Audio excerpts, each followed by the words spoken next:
Bom dia, eu sou a Maniz e bem-vindos a R/RPG Horror Stories, onde às vezes o verdadeiro monstro não é o vilão da aventura, e sim quem está atrás do escudo do mestre. Na história de hoje, o mestre de RPG com mania de controle, discursos políticos intermináveis e uma obsessão por anular a agência dos jogadores, transforma o que deveria ser uma campanha de Star Trek em uma verdadeira zona neutra de diversão. Mas calma, nem tudo termina mal, porque às vezes o mestre ruim é exatamente o empurrão que a gente precisa para se tornar um mestre melhor. O mestre de Star Trek e D&D tão ruim que me fez voltar para os RPGs. Longa. Essa é uma história meio amarga, meio doce, girando em torno de Star Trek Adventures e um pouco de D&D. Vou tentar ser o mais breve possível, mas tem bastante coisa para contar. É doce porque me trouxe de volta aos TTRPGs e também introduziu meu segundo amigo mais antigo ao hobby e me ensinou uma lição essencial: melhor não jogar D&D do que jogar um D&D ruim, ou STA no caso. É amarga porque, embora tenhamos nos divertido na maioria das sessões, o mestre era complicado.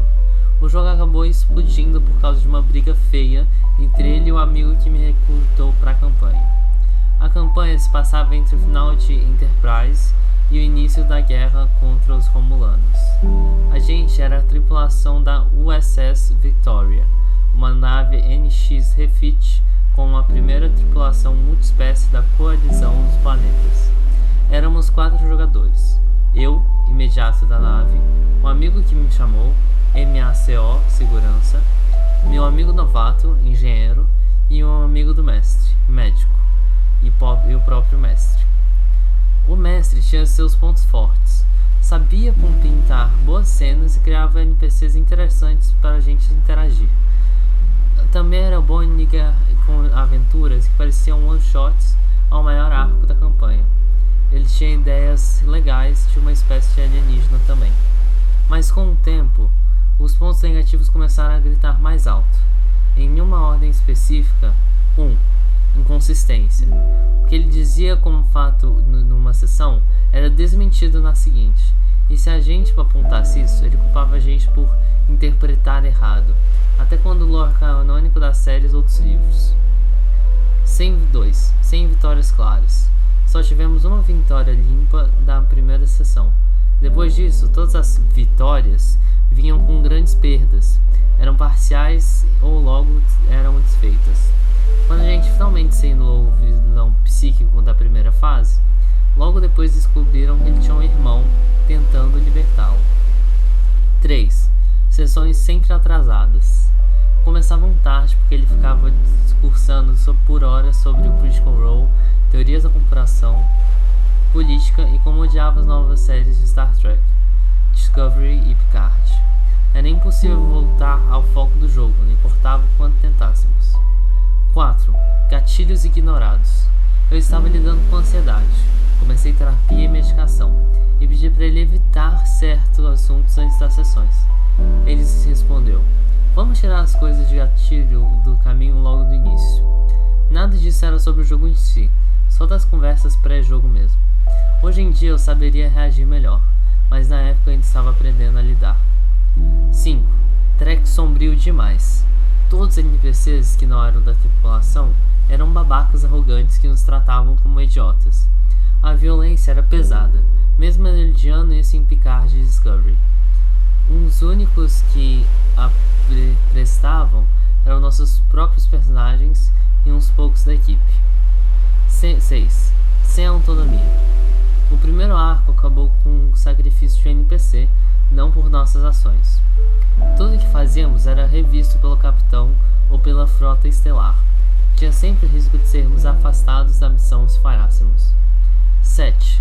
Pouca agência dos jogadores. Ele descrevia ambientes lindamente, mas não deixava a gente fazer quase nada além de olhar e admirar. Era mais chato do que RPG às vezes. 8. Vilão eterno.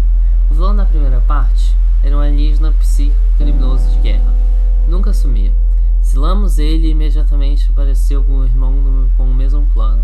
A gente pedia histórias mais leves, mas ele insistia nesse arco. 9. Ambiente doméstico desconfortável.